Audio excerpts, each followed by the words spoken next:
Yeah. Oh, damn it. I should have been recording this the whole time. Well, Yeah, that's okay. We missed that. Great Sure. introduction. Hands up. Hands up for Bloodletter. Yay! I mean, you have like a whole other, like, you have a cape and everything like that.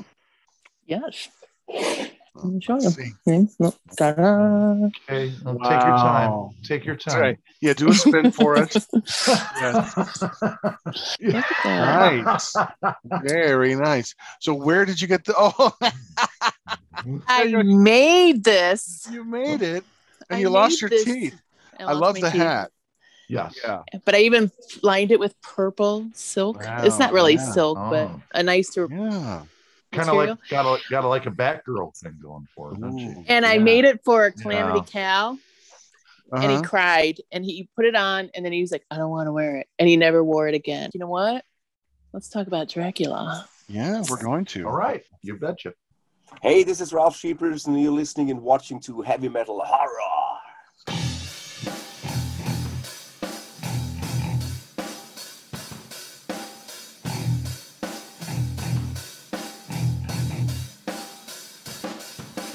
I am Montag, master of illusion.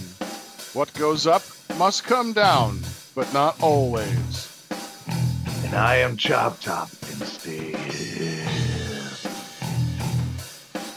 I am Bloodletter.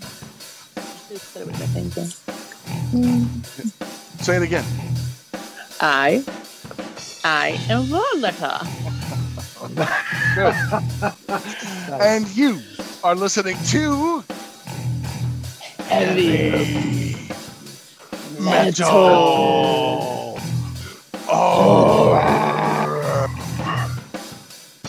Oh, kiddies, tonight we've got a really good show because you know what time it's getting to be? It's getting. I know. What do you know, Bloodletter? What time is it getting to be? It's almost Halloween. It is almost Halloween. October's just around the corner, you know, and then like AMC and Turner Classic are going to be showing like a month of monster movies and horror movies. Yeah, it's the best time of the year. Yes. You know, candy corn galore and candy everywhere, pumpkins, cute girls in costumes. Yeah, cute, right. Cute guys in costumes. Thank you. You're welcome. Yeah, I want some scantily clad guys. I had to say that for Bloodletter. She was very upset with Monster Party Beach. Why are there no guys like that? In Speedos and dancing and shaking their thing on the beach. If you want to see some Speedo action, I'll be happy to do it for you, but we'll go fucking blind. I want it on the film. Nobody wants to see this. I want it documented. Yeah. All right. Don't say I didn't warn you. Then you go blind. Well, tonight, kids, we are going to be beginning a journey. Yeah. Very discussing Universal Studios horror monster movies.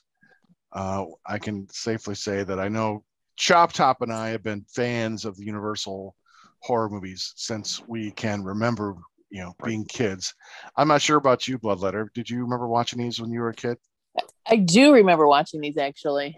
Excellent. But I never remembered the whole thing. So yeah, I'll get back to that later at some of the scenes and stuff like that. Cool. Okay. Yeah. Well, I used to watch this like late night on Houlihan and Big Chuck, or on Saturdays on Superhost, or, you know, the Google sometimes. The first things that come to mind when I think of these Universal movies is the scroll at the beginning, you know, with the Universal sign on, where they have like the plane kind of circling. Oh. Yeah, that made me really excited as a kid. You know, like I knew I was in for something exciting and some kind of treat, you know. So yeah, these movies are just fantastic. And every time I watch them, no matter how many times I've seen them, I feel like I'm 8 years old or something, you know, with my cousin. And we'd stay up super late and make what we called biscuit pizzas, basically just canned biscuits with a little spoon of like spaghetti sauce on them, Nice. But for us, at 9 years old, like, yeah, we're a big deal. doing something big. Yeah. It was cooking on our own and making the whole sheet of biscuit pizzas, right? So that's my memories. Chop Top, what are your childhood memories of watching these Universal movies? They were actually the springboard for everything that I remember of horror. You fell in love with those iconic monsters that you're like, what is this? As a young kid, like, this is cool. They almost turned like weird to say like superheroes for you.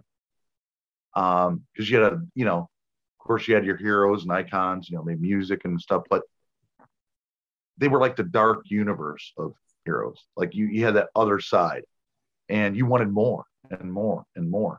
And I think Universal, obviously, without Universal horror, there'd be no horror today. That just needs to be said right off the bat. I mean, because they are iconic, and the roles of some of them we'll get in later, especially with Bella. Tragic. I think Karloff. I mean, really, just he didn't have to do much, and we'll get to that film. But you can't separate these names from horror. Lugosi and Karloff. No.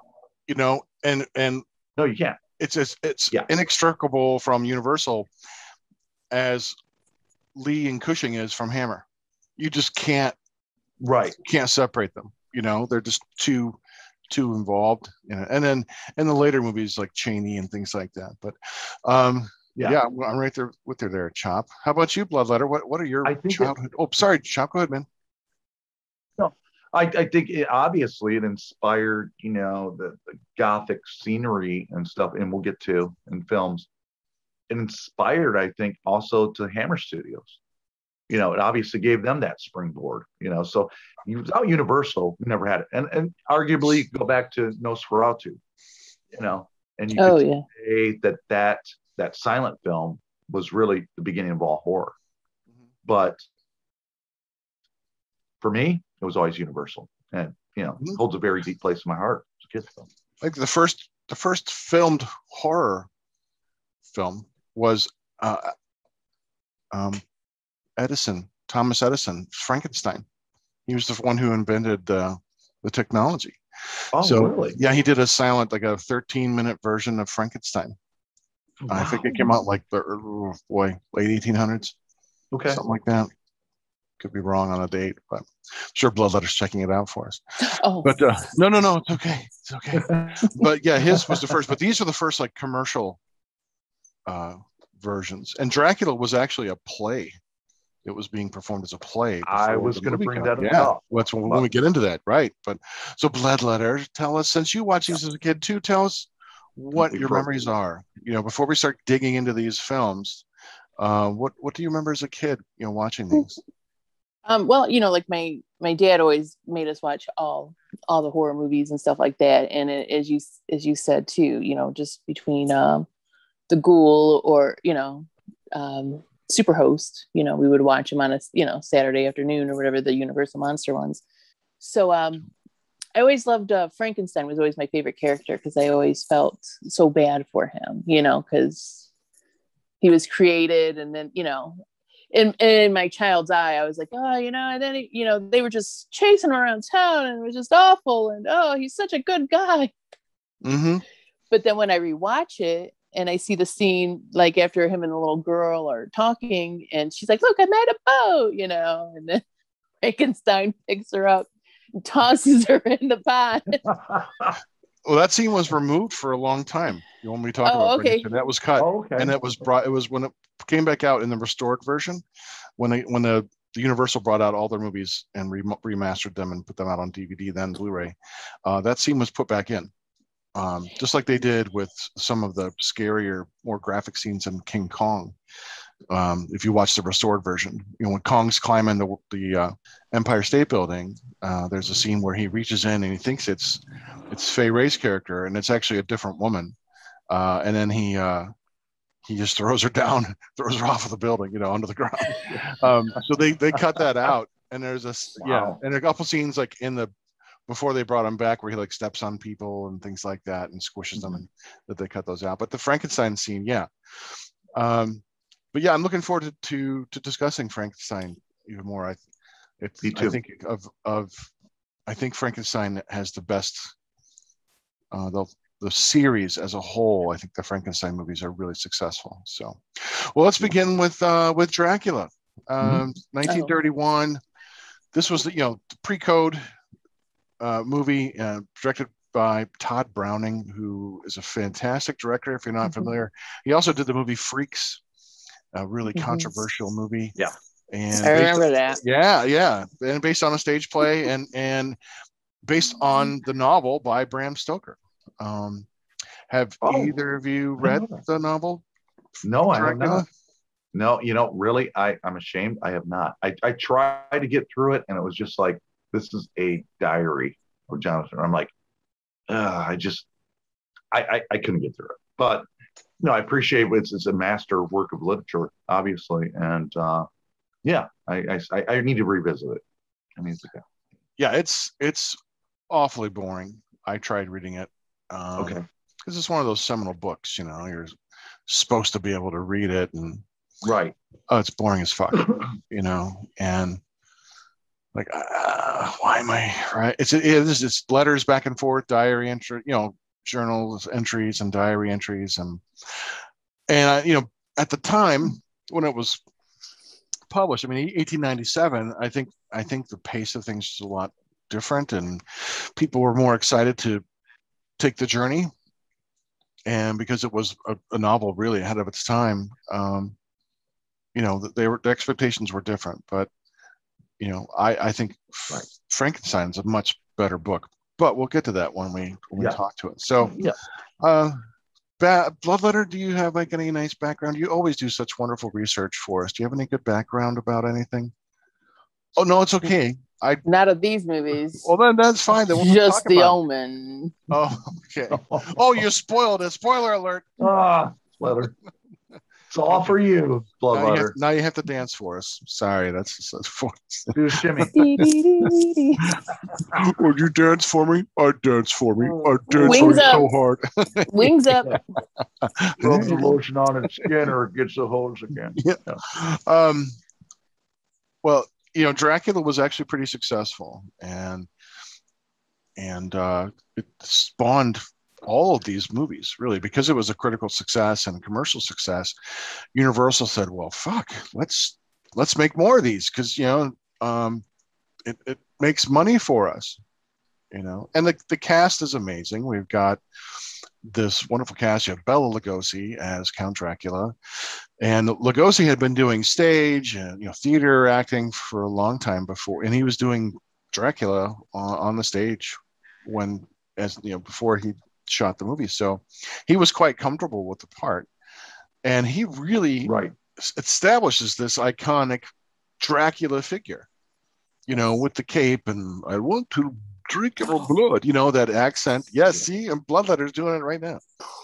I prefer Bloodletter if a vampire is going to get me, it's going to be Bloodletter. No, I'm kind of lazy. I'm like, I don't want to suck your blood. Sorry. We'll puncture the wound, I'll just squeeze it out of you after that, Well, that's fine. I'll take jump on your belly and pulsate it out, and then collect it in a jar, and Now we're talking. I don't like to work too hard for my food. Well, I'm like marbled prime beef, like I'm a big slab of Wagyu, so you're going to be drinking like, that's not that diet shit I've been eating. My God. What got me full-fledged heavy set blood. Go ahead, Chop. I'm sorry. What got me was Bela Lugosi could never live down that role. Matter of fact, he was always typecasted. Yes.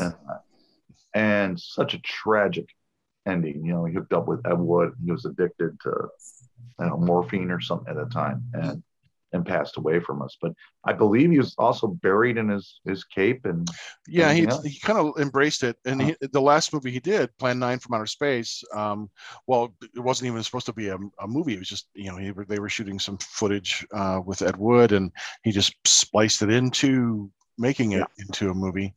But yeah, he wore his cape, you know. I like the Gothic settings also of Dracula's castle. The sets, I think those inspired that stands out to me in the film the most. Yeah, and also I like the rework version, Montag, that you talked about with the symphony behind it. Oh, okay. There's no music in that original. No, very little. Very little music. Yeah, and yeah, the sets are gorgeous, and the sets were used actually for both the English version and the Spanish version. They both used the same sets because there's a Spanish version of Dracula as well. I mean, this is not the first version of Dracula, as I'd mentioned, Thomas Edison, but we also cannot forget Nosferatu by F.W. Murnau, 1922. So that was based on the novel, Bram Stoker's novel, and actually I see that Bram Stoker's widow sued them for plagiarism and copyright, and then the courts decided in her favor. So wow. But yeah, so that's kind of cool. But yeah, the set, especially Dracula's castle, it is just stunning. It is atmospheric and creepy, and there's the kind of fogginess in it and all the cobwebs, and some people will laugh, like there's a possum, I think, running around as like a giant rat, and some people will look at the scritchy little spider going up the wall. But I think it's a beautiful set, Yes. Bloodletter, what do you think? I like the sets too. I mean, for the time that they were doing it and everything like that, I think they did a fantastic job. And I don't know if I should admit this or not, but I'm like, admit it. Out of Frankenstein, the Mummy, and Dracula, I'm like, I thought Dracula's kind of story just wasn't as good as Frankenstein and we'll get to that. Mummy. Hey, all right. Isn't that horrible? Was it too slow, or was it too slow or something, or what was it about that you thought? It was just like, oh, we killed Dracula, and that's at the end. Did you watch the whole of the movie until the end, or just the last 3 minutes? Okay. I watched the whole. Yeah. Hey, this movie's only 3 minutes long, Mark. Why can't you make a movie like this? I'll watch it. I'll watch it 30 times. Like these podcasts, I kind of fall asleep in the middle and just wake up, and it's like a blank slate, and I'm like, what's going on? Right. And then I'm like, oh, they killed Dracula. Yeah. Well, you have awoken us with your costumes, so we're not asleep. Far from it. So right. Dracula rises. Did you know that 5,000 people identify as a vampire? Well, I remember. Or should I say 4,999 other people identify as vampires? I have a great vampire story from one of my friends. I don't want to name him because it might get him into trouble. But I was hanging out with some people who claimed to be vampires. And this one guy was kind of getting in his face about how he's a vampire and he can't be hurt. And so my friend took out a knife and slashed his arm. And the guy's like, oh, screaming like, what'd you do? He's like, I'm proving to you that you're not a vampire, you fuck. And the guy just ran away crying. I'm like, there you go. So he didn't regenerate or anything? Nope, he just cried. Oh. I kind of love that story. Think, guys, I want to talk also about Dwight Frye as Renfield. Renfield. Yeah, Dwight Frye does a fantastic job. I mean, he really steals the scenes that he's in, and the whole the bugs and that mania, that kind of neurotic. Mania. Yeah, go ahead, Chop. What do you think? Well, no, I read that, and he held on to, there was this heart condition he had, and he kept it from his family, friends, and in 44, I believe, he passed away from that. Oh. See, I heard rumors that he actually went insane absolutely by doing this film. Oh. And there's some rumor behind it. And of course, the Ballad of Dwight Frye by Alice Cooper. Kind of, it makes you really buy into that. But when I read more up on it, he had this heart condition that, he kept secret, and unfortunately, it took his life. Oh, well, because he also plays in Frankenstein. He's Fritz. Hunchback. Yeah, he's Fritz. He's the Igor character who will become known as Igor, and he plays the psychotic in that too. He kind of specialized in those neurotic borderline psychotic characters. But yeah, he really steals the show. I mean, when you think about who else has played him in other variations of Dracula, like in Bram Stoker's Dracula, you know, you got Tom Waits playing him, you know, and he just loves, you know, drinks in that role, and it's a great character. Right. You know, you have to, Yeah. you know, and although we'll talk more about that later, that was another movie that the Bram Stoker, I think, borrowed some of the lush, you know, nods to this version, the original version of Dracula, by making everything so lush. Because the film is a quiet film, but then the costumes are gorgeous. I mean, Dracula's wives are wearing those gowns, the way they look, their pallor, and the way they moved is really slow, kind of, you know, dead. And you know, the film it's a gorgeous looking film, you know, in a lot of ways. But it's a slow film. It's not going to be in your face. It's not Train to Busan, you know. It's a movie that's, my God, 90 years old, and it still holds up as a classic, you know. I mean, and I think, and also, and another role is great was Edward Van Sloan as Van Helsing. Mm-hmm. That was great. Yeah, the first confrontation, you know, he's right there. It was like, that was classic. It's great. Yeah. So, and Frances Dade is Lucy. You know, Lucy's a great character. She's always this kind of flirty, naughty character. Dracula seduces her. You know, and whereas as Mina, Helen Chandler, Mina is more the pure kind of character, the woman who was you know, really basically a product of her age, of what a woman was supposed to be, you know, and Lucy was more the daring, proper, you know, and everything else. Yeah, she was the antithesis of that.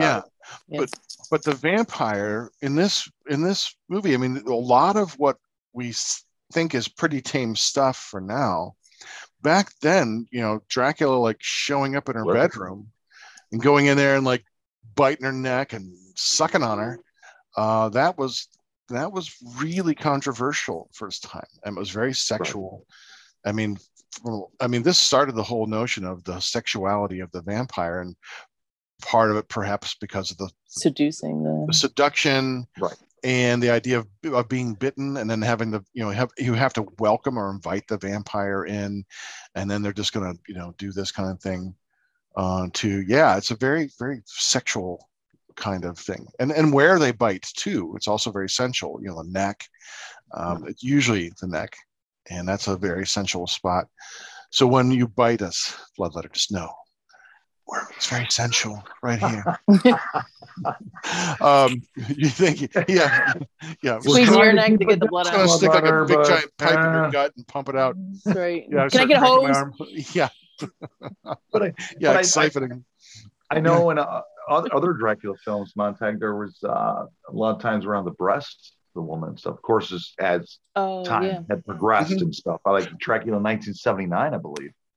Yeah, had that, and what a wonderful film that is too. Yeah, and the sexuality was amped up in the Hammer stuff, which we'll get to. That's where I saw my first cleavage. I'm like, ooh. Those are good boobies. I like Dracula movies with boobies. That was just like last week I was saying that. So, you know. Yes. There's some hotties in that. I know. Film. Yeah. And right. So, you know, Dracula, for all of its horror that's built around this myth, it's bloodless. We see the staking of Dracula. I think it's off camera. We hear the mallet being hit down. That's something that Hammer really brings to gory life, you know, in their films. You see the blood gushing up. But so much of this is done off camera in a way. And I think that's part of its strength in a way. We don't see the full seduction. It's left to our imagination. And like Lovecraft always says, you know, there's more to your imagination than if you see it, it's not nearly as scary as what your mind can make it. And that's what I like about these films and the older films and stuff like that. And they let you use your imagination of what is happening behind the scene, because you're so curious. You're just like, I want to know, what is it, you know? And so then you just come up with all these scenarios in your head. And so I do like the films that make you use your imagination more, the horror ones, than the nowadays where they're always blood and guts in your face. Well, it's always jump scares, nowadays. Yeah. And it's like you already know it's coming. It's there's foreshadowing before it. There's that music or whatever. There's a jump scare coming. But with this, it's a thinking man's kind of films. You're still thinking, oh, but I know what's happening. I'm hearing this, but I can't see it. So I did have a little jump scare when he pulled up to the castle and then the carriage driver wasn't there anymore. I was like, oh, where'd he go? I liked that part. That was a good part. That's good. I was like, oh, where'd he go? Because he's like, what? I don't know where my suitcase is. Everything just kind of disappeared. I don't know. And then I looked at your castle and was I in the right place? I don't know. That's exactly what he said, word for word. I kid you not. Watch the film again. Yeah, I'm excited. Well, now that Halloween's coming, I have all these movies. I have the box sets, from years ago, over 20 years ago. They released them all in these gorgeous box sets. And so I'll definitely go and watch them again. It's like a yearly thing, They're just. I'm gonna have. Oh, sorry. Oh, good. I want to watch them with my baby Jackknife and Calamity, and I want to see what they think of them. But Jackknife, she was busy this weekend, so I didn't get to watch the films with her. But I was hoping I could, so I could give you a 12-year-old perspective. I watch them with you. That's great. If you want to watch them together, I'll watch them with you. Seriously, yeah. And I love that. She has my sense of humor. Oh, that's fantastic! I have to be careful what I say. There we go. Yes, I gotta really be careful about what I say. Yes. But I want to show I want to show baby Jackknife these films and see what she thinks. Excellent. As well. Yeah. Great, Bloodletter. All right. For that. That'd be fun. Yeah. Mm-hmm. Well, shall we move on to Frankenstein? Yes. Yeah. Also, in 1931, it came out really quickly after Dracula did. This is directed by James Whale, who and produced by Carl Laemmle. James Whale was a fantastic director. He did a lot for Universal. He also did The Old Dark House and The Invisible Man and The Bride of Frankenstein, all of which we will be talking about in future shows. And this was based on Mary Shelley's novel Frankenstein, or The Modern Prometheus, which came out in 1818. So give it out for Mary Shelley, 200-year-old novel. Now, have either of you read Frankenstein? I have not. Not really a reader. Very well aware. I do Bloodletter. I do think that's, if I believe Montag, this was based on, she had a nightmare, right? This was based on her nightmare. It's very possible. I don't know. I know that they were sitting around, you see at the beginning of this origin, in the beginning of Bride of Frankenstein, which we have yet to visit. You'll see how this story came about. But yeah, Frankenstein, Mary Shelley's novel, is much better, much more exciting than Bram Stoker's novel. And the first movie version that really captures the novel as it is written is the Kenneth Branagh's Frankenstein. Well, that one, and then there was one that actually came out on TNT, the station TNT. Yeah, they came out with a Frankenstein. I want to say late 90s, maybe 97, and that was made for TV. I also love. Yeah, that's the one. That's the one. I love the Robert De Niro one. Yeah, that's the one. That's the Kenneth that was Branagh. Well done. Okay. That's the one with Kenneth Branagh. Yeah, it was Robert De Niro as the monster. Well, the TNT one is really accurate. I think it stars Randy Quaid actually as the monster. Yeah, I did see that. Yeah, and that starts at the North Pole, just like the novel does. Ends at the North Pole, and that shows an articulate Frankenstein. Yeah, there you go. That was the Edison one. Yeah. Yeah, that's 1910. Yeah, and Frankenstein in the novel, he can speak. He's much more articulate, and Frankenstein, unlike Dracula, Frankenstein has this sympathetic character, that we'll get to in a little bit. But so basically the story is, if you've never seen it, hey, Dr. Frankenstein, this is why the movie's called Frankenstein. People often misname the creature Frankenstein. It's about a doctor Dr. Frankenstein, who's just obsessed with life and experimentation. He digs up corpses and body parts and then creates this hodgepodge patchwork creature. Name is the creature or monster. And this creature is kind of like a blank slate. He was hoping to put in a brain of someone who was smart, and his helper Fritz drops the brain and damages it and brings an abnormal brain. So the creature is born with this criminal brain. It's tormented, by Fritz with fire. Is afraid of fire, and so Fritz torments him. And then the creature just gets out, and this is where you see, in a way, the empathy or sympathy for the creature. There's a term in the study of horror, it's called romantic isolation, that we'll see in a lot of these movies, where you see the monstrous in the human and the human in the monster.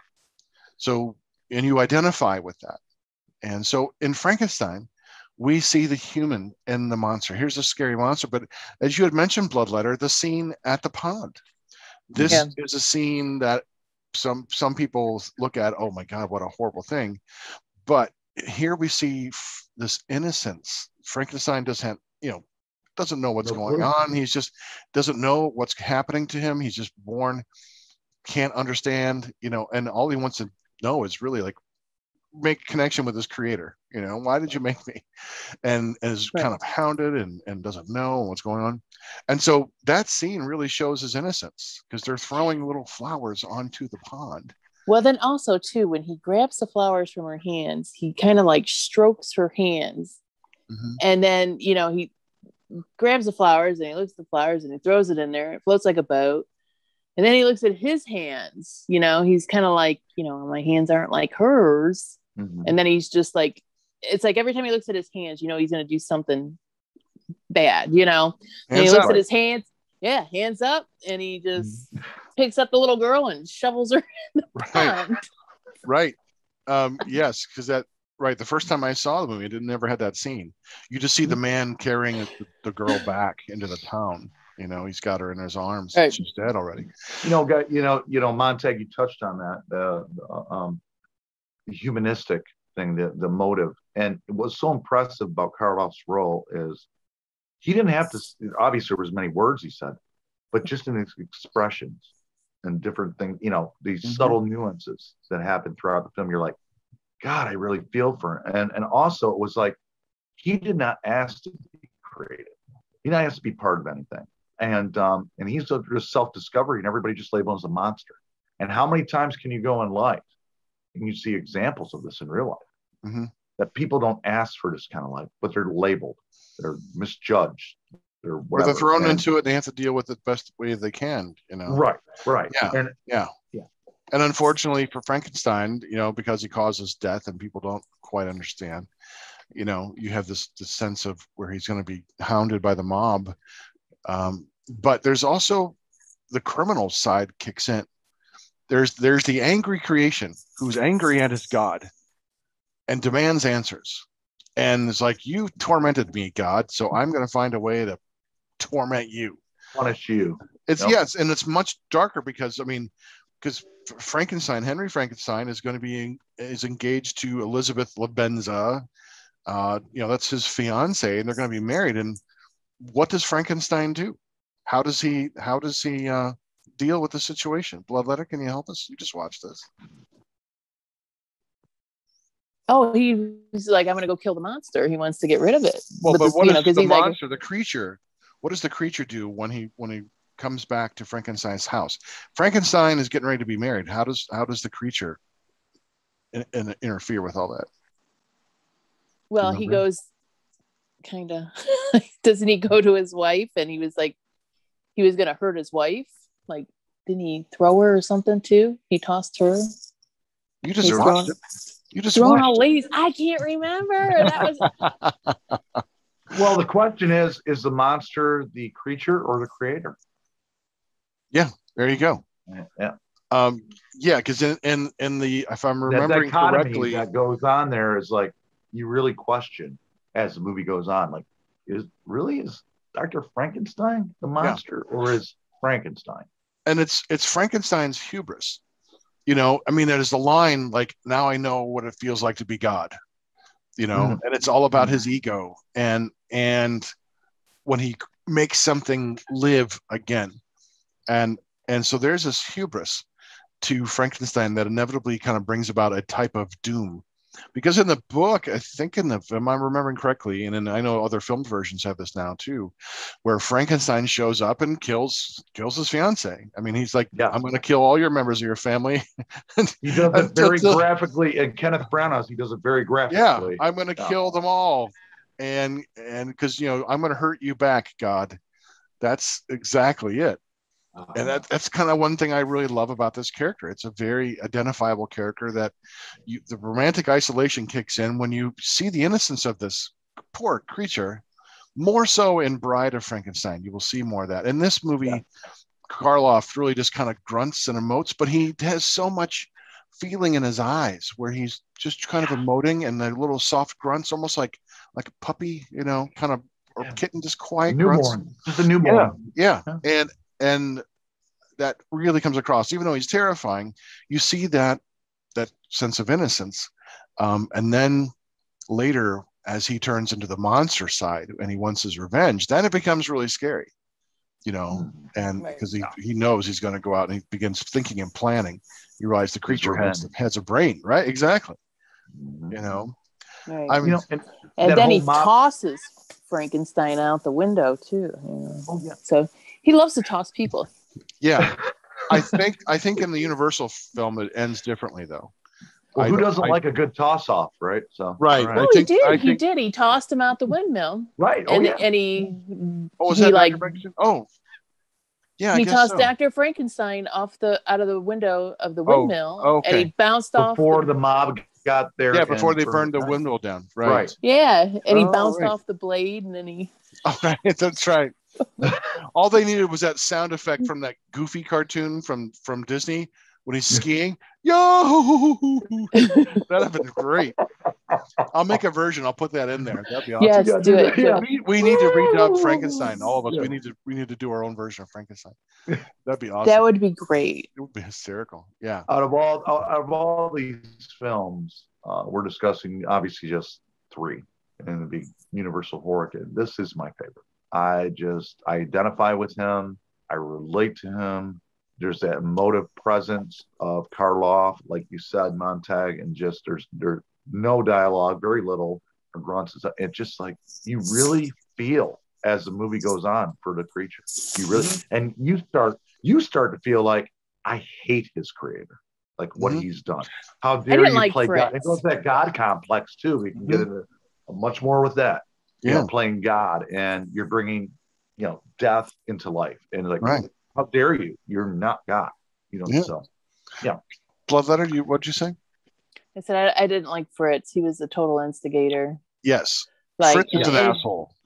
Yeah, and it's like you know, he doesn't like fire. Just keep the freaking fire away from him. You know, right? But Fritz is the tormentor again, wonderfully played by Dwight Frye. You know, playing this psychotic, and like a lot of it happens under the not so watchful eye of Dr. Frankenstein. You know, he's just off doing his other thing, and he's like, okay, take care of him. The door closes, and then Fritz like, okay, here, Frankenstein, I'm gonna fuck with you a little bit, monster. You know, and so is he jealous of Frankenstein? And they bring that character in later movies in this series, which I really love. I think of all the series, I think this one's the most successful. But they bring that element up where the hunchback wants, you know, the Igor character played by Bela Lugosi, wants his hump removed and put into a different body, and you know they kind of bring that up down the road. But in this one, I think it's just because you know, I don't know, he's just an asshole. But he's played great by Dwight Frye, and the cast is wonderful. Colin Clive plays Henry Frankenstein. And the beautiful May Clark plays Elizabeth. And I loved her wedding gown. She's a hottie. She's a hottie, man. Yeah, totally. I love the 30s movies. I love the Art Deco. Again, beautiful sets. Frankenstein's laboratory and the house of Frankenstein, which he lives, all these gorgeous sets. Yeah, they're just beautiful. I mean, Karloff as the monster. At this time, they would just use his last name, Karloff, you know, as the monster. And, you know, he's just The makeup was staggeringly frightening for the time, and it's still creepy. I mean, it's a great image. The flat head and the electrodes, and the story goes that when they were filming this, people were so upset when they were filming this at Universal Studios, when they would go break for lunch and stuff, Karloff had to kind of eat with a mask or a towel over his head because people were freaked out by his makeup. I read that. Yeah. So, I saw actually a still of it. He had a towel over his head and one thing, and he's eating offset. Yeah. So, yeah. It's like, come on, people, get with it. But yeah, the other cast is great. Lionel Belmore is Herr Vogel, the Burgermaster. He's got some funny lines. He's pretty funny. And the little girl was Marilyn Harris. I'm not sure what she went up to do. Let me click on, what did she do? Yeah, she disappeared in the 30s and 40s, but she's the little Maria, the not so floating floater. Right. Yeah. I'm like, she should have been able to swim. Yeah.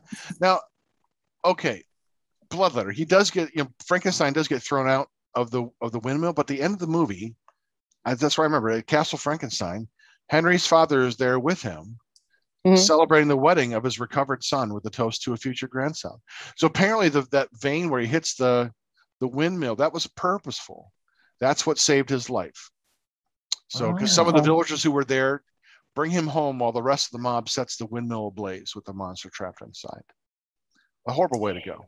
Yeah, and the Burgermeister, he's like 80 years old, and he's like, I'm going to do this 30-year tradition, and in 30 years, I hope you have a son, and I'm like, how old is this Burgermeister? I don't know.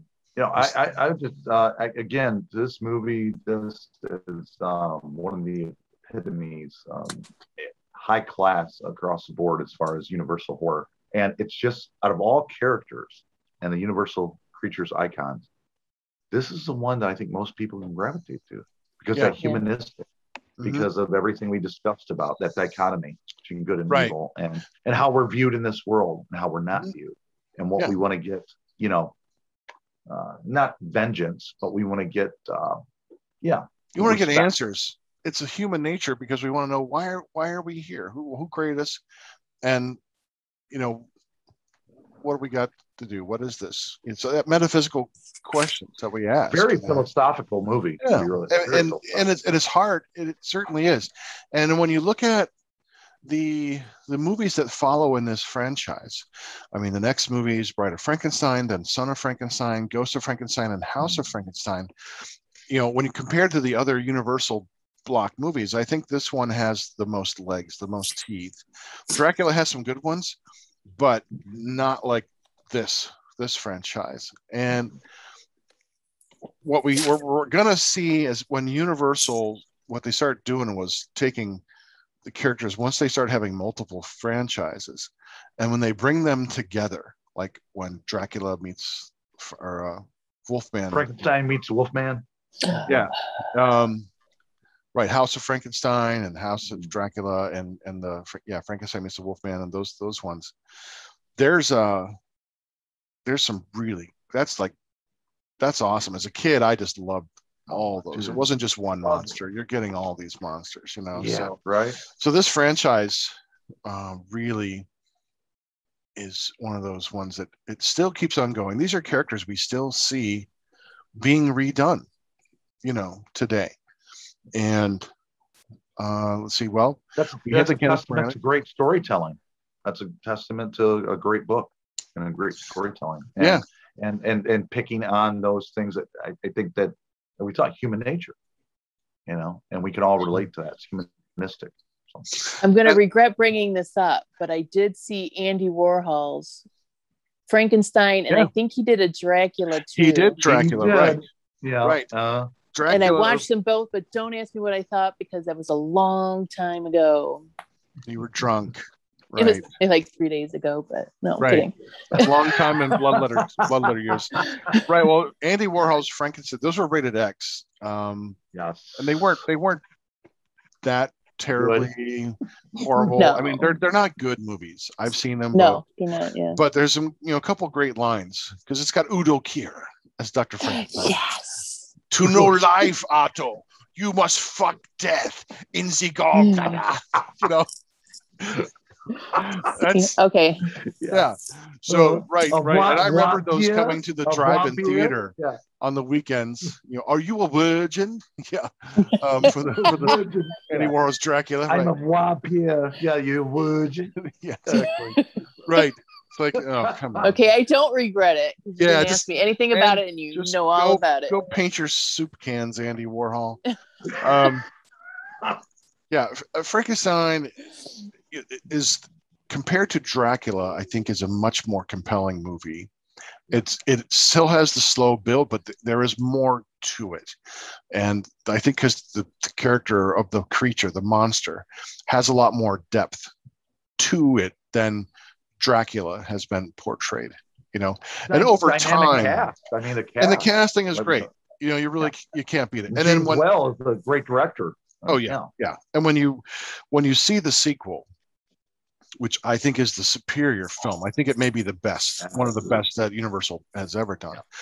Then you're going to see the creature kind of take on different dimensions, and the filmmaking just actually get better. Bringing in a little bit of humor, a lot of pathos, and some things that Boris Karloff did not want, which we will save for when we discuss that. Sure. Bloodletter, do you have anything more to say about Frankenstein? No, I do in a second here. Hold on, give me a minute. Where are you at? Oh, she's changing costumes. Oh, okay. I'm changing costumes. Yes. Oh, nice. Yeah. Excellent. How apropos for the show. Yes. Thank you. Let me change into my costume. Hold on. Okay. There. But yes. Why can't we be in the changing room, Bloodletter? Oh, friend. Good. Good. Smoke. Good. Yeah. Nice. So I do. He's my favorite. He really is. You love Frankenstein? Yeah. I do. Why is he your favorite? Tell us. Just because he's. You remember back in another podcast when I told you I like my men slow and my cars fast? Yes.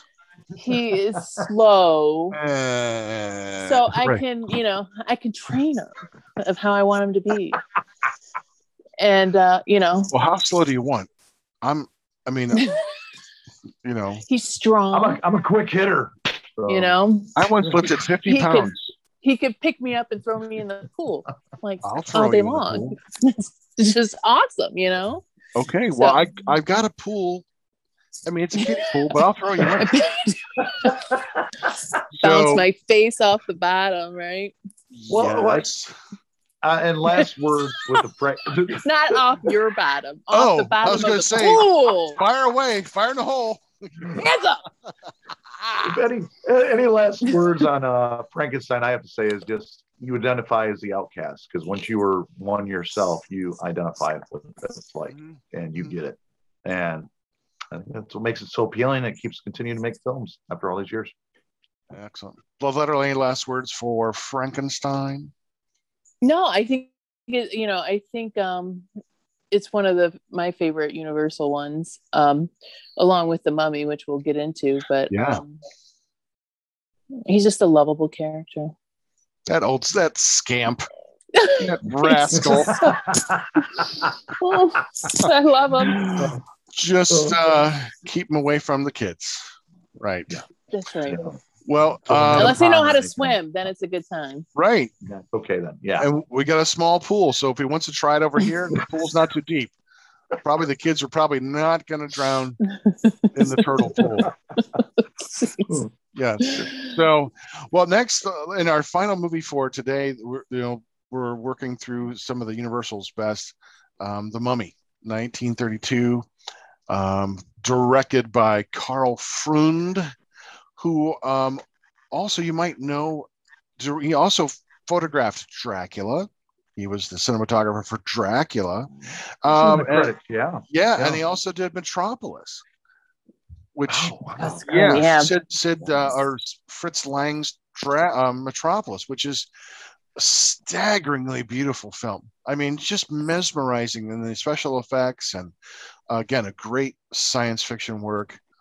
And you have a mummy costume now, Bloodletter? You're like Vanna White or Cher. You're like Cher. changing that's right. That's costumes. Right. We can watch. Yeah, it's okay. We can watch. Hey, that's man. right. We got time. I don't. We got lots of time. Yeah. No, this one's going to be very basic, I guess, because I don't really. I didn't have anything really planned for the Mummy. That's okay. I lied. But I really like your wardrobe. Just wrap yourself up for it. It's like a little Christmas present. There, like that. See, this is about as good as this is the best. I like that. I like that. Kind of goes like Mommy Chainsaw Massacre. Right. Combo. Yeah, you got the whole vibe going. Hey, I think it's great. Right? That's wonderful. We're gonna get 5,000 views on this.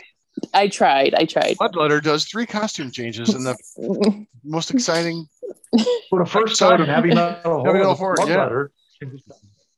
Yeah. Well, we have Mummy 1932. Now just wrap your whole self in it. That's what's going to be really good. I was like some of the I bought that kind of fabric when I was shooting Quest for Uranus. It was about that thin. Yeah, it was about that thin, but I didn't think any of the Uranesians would wear that for a costume. No. Unless you wear it first. If you wear it, I have no problem being naked. See, just no one else wants to see it. I don't even want to see it. I'm like the guy at the end of the man, X, the man with the X-ray eyes. I just, if thine eye offend thee, pluck it out. So Boris Karloff returns in The Mummy, and he plays the Mummy. One of the few actors who played more than one monster.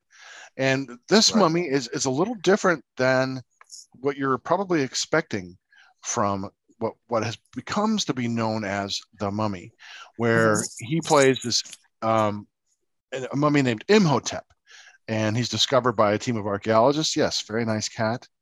And he kind of is brought back to life through a magic scroll, and then he becomes this Egyptian named Ardith Bey, and he searches for his lost love, the reincarnation of his dead wife, played wonderfully by Zita Johann, who's kind of she was a staple in a lot of films as well. Yeah, she's great in this film. She definitely looks like a product of her time, the 30s. Her costumes. This, because it is set in the era in which it was shot, definitely has that Art Deco look. The dress. I love movies from the early 30s. It's my favorite era of films, and I really I love this movie. The look of this. Hey, maybe film. I could do that. I got like some of my grandmother's dresses, and they are that Art Deco. Yeah, style. are you gonna change now? Bring it. No, bring it on. We still got to do a swords episode too. I got to show you all my swords. Bring your costume. I'll bring my sword. I have a costume somewhere. So yeah, I know I have a sword. Yeah. The cast is fantastic. Yeah, getting off track. Go ahead. Zita Johann, and then other, Noble Johnson is in it. A great early African American actor. Henry Victor. You got Bramwell Fletcher as Ralph Norton, and David Manners as Frank Wemple. But we have this gorgeous film.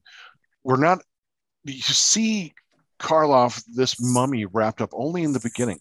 Once he becomes Ardith Bey, he's just kind of got this face that looks very dehydrated and emaciated. And then he tries to perform the ceremony on his, Princess Ankh-Sinamen is her name. He wants to bring her back to life, and tries to, through his magic, seduces her, kind of like hypnotizes her. And almost when he gets ready to plunge the knife into her, they're rescued, and he, like, the scroll of life, or this other scroll, I forget how it was. It's a flash. It sets the scroll of Thoth on fire. That's what it is, and it just crumbles to dust. And that's how this mummy ends. Finds his end. But since you just watched this Bloodletter again, what were your thoughts? Tell us about what you thought. I really love the movie because I like the whole, like the curse, and when they find the artifacts and they open it up and it's a box in another box in another box, and then they find the scroll and it says death, eternal punishment, for anyone who opens this casket. And they open the casket anyways. But I really love how, the mummy escapes and then he comes back to the researchers and he's like, hey guys, I can't unbury it, but I know where this other tomb is, where you'll find these great riches and all these artifacts. But for religious reasons, I can't do it. But let me point you in the direction. It's over there. And you just start digging right there. And they did. And they dug up his wife, And so, gets that party started. And I just love how he conned him into doing that. He's a thinker, the mummy. Yeah. He's got a good head on his shoulders. I wish that one of my regrets, I wish Karloff could have kept in the makeup, the mummy at the beginning. That's fantastic. I just wish they would have continued that throughout. That was one of my biggest gripes with it. Other than the story, it's a classic, romance / revenge kind of, story. It's a romance movie that was also echoed. I mean, we've seen this theme and repeated in other versions of The Mummy, including the one with Brendan Fraser. Yeah. And we also have this. Oh no! Oh, it's so much fun. It's fun. I like Brendan Fraser. I actually emailed him and invited him to be a guest on our show. And we see this theme also in the Dracula movies in a way, the modern version, Bram Stoker's Dracula, looking for the reincarnation of his dead wife, Mina. So there's this kind of carrying on this romantic. It's very romantic in that regard. There's a lot of romance in that regard. And I, like you, Letter, I like the magical aspect because this mummy does a lot with magical spells and things like that you don't really ever see in future versions of the Mummy. Never again does until basically the remake with Brendan Fraser, where the mummy does all kinds of things that are shapeshifter and causes storms and all kinds of stuff like that. Mm-hmm. So I liked that aspect of it, and I liked that it was set in 1932, so that you have this kind of modern sensibilities. And I liked how he plays Ardith Bay, this manipulative character that gets these British guys to do what he needs to get done. I love everything about this movie. And it's short, like hour and 20 minutes, Bloodletter, something like that. I mean, it's a short movie. It's not an hour and 45, I can tell you that. It's pretty short. Yeah, it's like hour 20, Yeah. And less than that. Hour 13. It's 73 minutes. And it's all storyline, because you get to learn, how did this guy die and become a mummy in the first place? I'm not going to give that away because maybe I don't quite remember full details. You got to watch it for yourself. It also shows the versatility of Karloff as an actor. Mm-hmm. No, I mean, just wow. Again, under heavy makeup, but at least he has words. Right. And I do like that Montag, that dehydrated look that he does have. Is just like, okay, as time's going on, it's getting worse and worse. There's I love purposeful timeline with that. Yeah. There's a great shot of him with the lighting is really effective, on his face, and it's a really, really well crafted film. It's very efficient. All these movies are. I think the longest one maybe runs 90 minutes, but they typically made them short because they usually showed multiple features at the movie theater. You would get shorts, and you might get some cartoons, you might get some newsreels, and you get like two serials, 2 full-length movies, for a nickel. And so it was just, but it too was wildly popular. But the films that come after it, because it takes a long time for the film, the next sequel isn't come till 8 years later with the mummy's hand. And by that time, the mummy switches over to the wrapped bandage mummy, and the whole concept is changed. The plot, it's not Imhotep. What was his name? Maybe not as effective. Yeah. It's Karis. They changed it to Karis, and that's how right. And with they bring in the whole idea of the Tana leaves and all those things. those movies would just relegate him to be this kind of slow, shambling, murderous kind of creature, which is what Hammer borrows, in a very sneaky way. We'll get to that. Very creepy, that which we will get to. We're definitely doing that one. That's a hands up movie for me. You were saying something, Chop. No, I just think you're right. It kind of changed that whole path, that whole that romanticism, everything with that sequel, and it just continued to do that. It kind of diluted what it was really about from the beginning. But I like those sequels too. Some better than others, of course. But, toward the last one, half of the movie is rehashed stock footage from the other movies. Right. It's like because I remember watching them at your house. Mm-hmm. But we were watching, like, my God, this movie is only 70 minutes long, and 40 minutes of it is like, well, this was what happened in the other 4 movies before this. Let's see. Yeah. And I'm like, Jesus, when's the movie going to start? Because they were like making money hand over fist, and like, we don't want to spend any money. Well, let's make a cheap mummy movie. Yeah, wrap some guy in bandages. Good enough. Throw him out there. Write a 10-page script. Go. I know Universal is also, guys, they've attempted in the last 10 years to do, or 5-10 years, the Dark Universe, and they want to bring back all the classic monsters. Obviously a different topic. We'll get to it at another point. Yeah. But I thought, out of all of them, the werewolf, the Wolfman was their best. The Mummy, I don't even comment about that one. They tried to put too much together too many times. They took it from the later era Universal films, where you had all these characters too much. And what they tried to do with that Tom Cruise one, the Mummy, you got Dr. Jekyll, you got the Mummy, you got, you're putting it all together, and it didn't make sense. Well, they were trying to do the Avengers setup because they were wanting to introduce this dark universe and having them all there, like, oh, Dr. Jekyll. But from what I gather, from what I've heard a lot about that production, is that it was going in one direction until Tom Cruise showed up. And the only reason why he got on the board is because they gave him final say and creative control over the movie. Superseded the director, producer, because he's Tom Cruise. Bloodletter will kick your ass, Tom. That's right.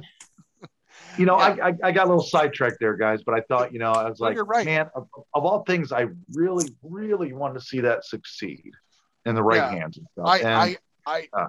I knew it wouldn't, just because they're going to fuck things up, because Hollywood does, because they have to make it bigger and more special effects. Like, special effects will keep the movie, will make it good. Like, no, it doesn't.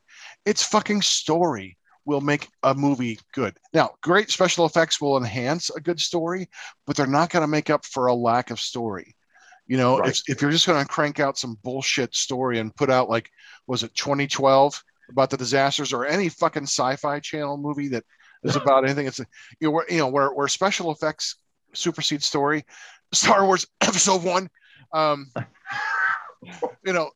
then you're going to have a problem, and that's what Universal was struggling with. Like, they wanted to imitate what the Avengers did, and I like the concept, sure, why not? But I just thought, you're also going to really tamper with some of the best movies that have ever been made. Not just in the horror genre, but in film, cinema history. And you're going to ruin them. You're just going to ruin them by trying to do it again. It's like the remake of Dawn of the Dead, the remake of Poltergeist, the remake of Halloween, the remake of The Fog. It's like they've all failed miserably, because guess what? You can't improve on these greats. But I think the reason why they're doing it, one, they probably have to do something with the titles just to keep them in copyright. Two, they probably are thinking that someone who's older than 20 or younger than 30 is never going to see a movie from the 1930s. They're like, oh, we got to appeal to these tweeners and these TikTokers. We got to do this age group right here. Yeah. Yeah, those tweeners have a lot of money to spend, so let's make a scary PG-13 mummy movie. And let's put in the biggest star, Tom Cruise. He's big. Yeah, choose him. Let's put him on Total Control as well. Yeah, give him control of everything. and this is what happens. Your movie is going to become a clusterfuck, and you don't need much. You can't improve upon perfection. You can't improve upon perfection. Those Universal films. I mean, The Mummy is what it is. You don't need a big sandstorm. It's pretty scary, but they're also thinking, well, in today's age, in the modern age, Ardith Bey would just, he's not going to do anything. Or the Mummy walking around in bandages, like someone's going to get him. They're just going to light him on fire. You have to have something bigger than what people can do today, and that's why they remake these things. But as someone who's grown up with these movies and has been a fan, like all of us have, there's no point in these remakes. There's just nothing. There's nothing they can bring that's going to do anything better than what's already been done. You sound like a bunch of old people. Back in our day. Well, that's right. I do like the Wolfman with Benicio del Toro. That's really well done. Right. That is good. That one was well done. I heard they had a lot of problems in production, a lot of other issues, but man, it looks good. Favorite now. It is faithful to the source material. Right. In a way that feels faithful. It is updated, but it feels faithful. Yeah, we're going to work our way through Universal, kids. And these first three, if you've never seen them, you really deserve it. Treat yourself to see these movies, and especially as Halloween's coming up.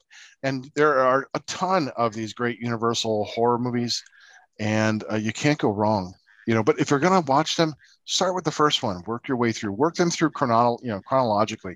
I think that's the most joyous, because as we're going to find out in our next installment, we're going to get into some of these other movies coming up. They're just fantastic movies. So around October 2nd at some of the theaters, they're going to start showing Dracula and Frankenstein, the original Universals. Nice. And then after that, you'll get an exclusive tour of the Universal Studios backlot. Oh, so it's at Universal Studios then? Or is it like a tour, like virtual tour? It'll be like a virtual tour, I think, after the movie, after they play the movie in the theater. So look for it at your local theater, if you want to see. Us? I don't know. I don't know. Now, I would go. I've never seen them on the big screen. Right. I know when I saw Godzilla, Gojira on the big screen when it was remastered and stuff, that was really quite an experience. Seeing these films that I'd always watched on television, but on the big screen, that was great. And especially if it's a remastered cut and it's gorgeous and clean, and I would totally be all. That's a popcorn movie. I'm up for that, man. Yeah, let us know. Yeah, I'm up for that. Well, yeah, and then they were going to do a double feature October 30th of The Invisible Man and the Wolfman. And then September 26th and Wednesday, September 29th is Carrie 45th anniversary. October 7th, Evil Dead 40th anniversary. I saw Evil Dead on the big screen. Oh, nice. October 10th and 11th, the Scream 25th anniversary. I found this off of Fathom Events, so I don't know. Okay. Interesting. It'd be at Cracker Park, October 2nd. Would be for Dracula and Frankenstein is the only place over in that area that they're showing it. Yeah. Well, good to know. I'm glad they're kind of bringing these movies out. But Turner Classic's going to show them. AMC, probably IFC is going to show these stuff. Fox movies. So, life comes around time of the year. It's going to be great. So. All right. Any last words before we check out of here? No. All right. No. Well, you've been. This has been Montag, Master of Illusion. And what goes up must come down. Well, that's the intro. It's the extra. On the way out, I don't say all of it, but you can do a Bloodletter. And Bloodletter. No, I like it when you say all of it. Go ahead. Blah blah. You've been listening. Yeah, do an outro for us all. You have been listening to Montag, Master of Illusion. What goes up must come down, but not always. And you've been listening to Chop Top. He's the top of the tops. And then me, Bloodletter. Let me in for your blood. I want to suck your blood. Goodbye. Good night. Adios. Vamos. You have been listening to Heavy Metal Horror. Blah, blah, blah. Great Bloodletter. That was amazing. This is Doug Helvering, and you have been listening to Heavy Metal Horror, the best podcast that you've never heard before.